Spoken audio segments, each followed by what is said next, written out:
कि Sadhguru ji, let me take you away from this and let me take you to a world of, say, films, where I come from. Years ago, when films started and, through the 60s, 70s, there were lovely stories, nice values, beautiful music, lyrics.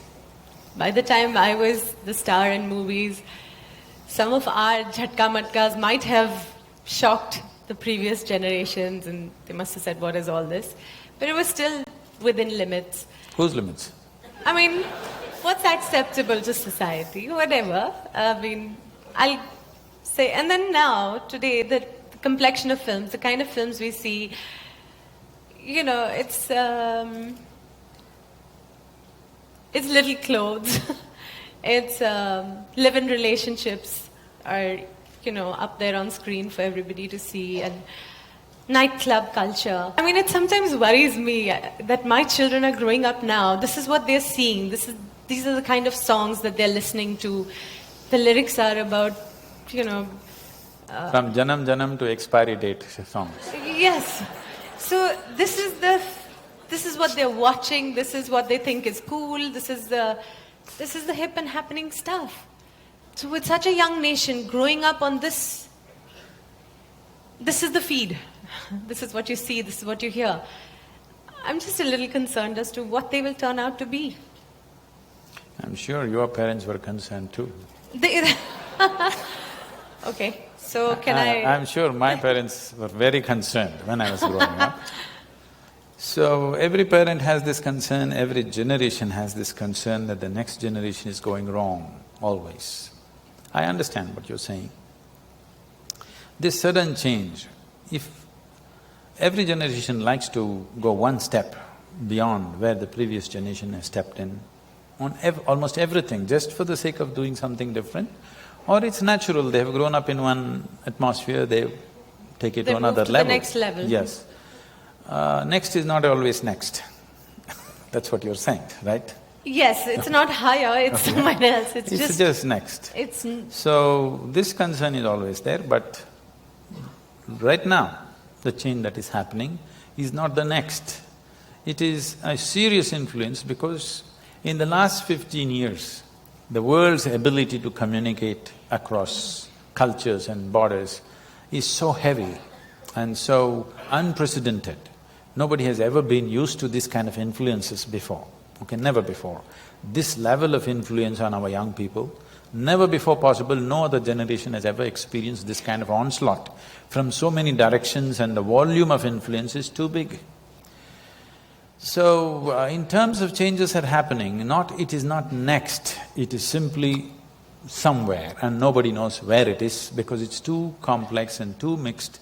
Nobody knows where it is, including the young people, it's just a mix of things. So this is because of a sudden onslaught of information and communication. It is not for us to judge whether it's good or bad, it is just that definitely this level of information. When I say information, it's like when we were growing up, I believe it was true for your generation also, we never knew what is boredom, okay? There was no such thing, we were just excited about everything that came our way. But you see today 12-year-old kids, if you tell them what, oh. Yes. You see, they're just bored because they know the whole cosmos, they've seen it on their phone screen, not even on the computer screen. On the phone screen, they've seen entire cosmos, they know everything. Things that you do not know, they know, you ask them, they know it. Yes. By information. By the time they're 18, they have had 5 love affairs and gone. In the Western world it's like that, here also it's beginning to happen, okay? So by the time they're 18, they've seen everything that you need to see with body, mind, emotion, okay? By the time they're 25, what? What next? What next? No. Yes. You will see, this is not my wish, but this is something that I see, the way people's minds are working, the way they're being laden with information. I'm not by any standards a pessimistic person, but I'm just seeing this. If this level of information continues and it'll multiply manifold for the coming generations, You should not be surprised in the next 50 to 100 years, if 50% of the human population choose to commit suicide, you should not be surprised, because that is what will happen to the mind. Somebody's clapping, look at this, it's popular. No, you have just touched a chord. That's… No, I'm saying, I think we realize today, something… this day, more people commit suicide in this world than all the wars and murders and accidents manage to kill.